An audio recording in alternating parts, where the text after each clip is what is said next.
Tout d'abord, nous sommes des élèves du lycée et dans un cadre d'un projet, on aimerait bien vous interviewer pour demander à peu près ce que vous faites, quels sont les essais du métier, etc.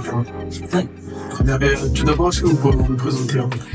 Je suis Laure Salbona, je suis cofondatrice d'une association française qui s'appelle Féministes contre le cyberharcèlement et qui lutte contre les cyberviolences de genre faites aux femmes, aux filles et aux groupes minorés.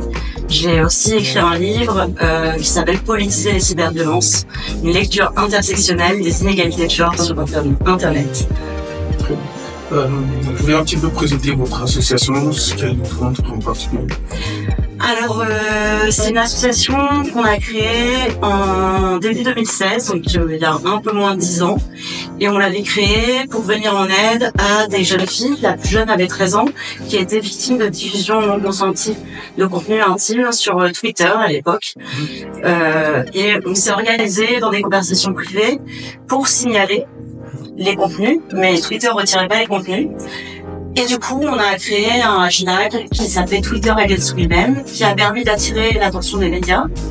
Et on a commencé à parler un peu de la question des cyberviolences à caractère sexuel et donc faites aux femmes et aux filles. Ça nous a permis de faire du plaidoyer, faire évoluer les lois. On a notamment réussi à signer une loi en 2016 qui punisse la diffusion non consentie de contenu intime en France. Et depuis, on fait surtout du plaidoyer, des enquêtes, des travaux de recherche pour documenter et quantifier les cyberviolences et leurs effets. Et on fait des temps de sensibilisation, des ateliers en milieu scolaire, de la formation pour tous les professionnels qui accueillent les personnes victimes de cyberviolence. Très bien. Quelles sont les difficultés que vous rencontrez dans l'exercice de ce métier? Alors, il y a plein de difficultés. Le problème, c'est que les pouvoirs publics ne mettent pas assez de budget sur la question de la lutte contre les violences et notamment de la lutte contre les cyberviolences.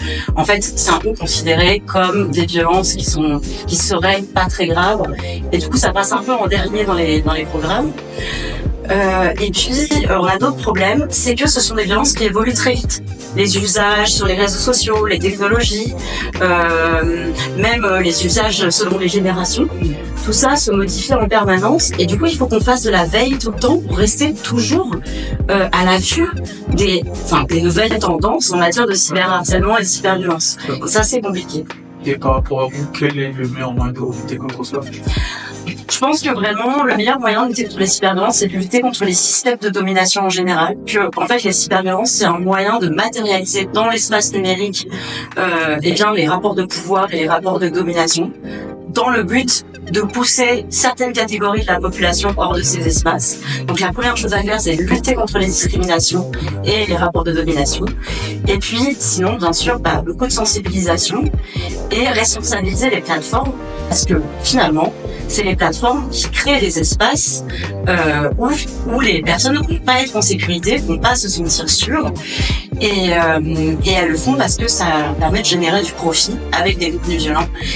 Et il faut qu'on trouve des moyens de punir en fait les plateformes, qu'elles se sentent obligées de créer des espaces qui soient plus sûrs pour les internautes. D'accord. Et d'après vous, qu'est-ce qui fait à ce que les gens aient ce genre de pensée, ce genre d'avis pour publier ce genre de choses, ce genre de quoi?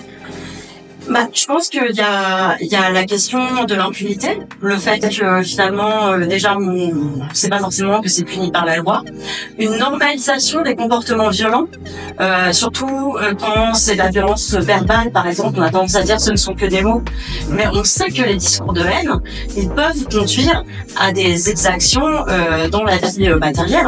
Ça commence toujours par les discours de haine, la violence, par la déshumanisation des personnes.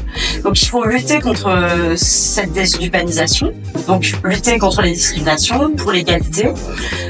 Et puis après, il faut faire de la sensibilisation, de la formation sur la question des cyberviolences.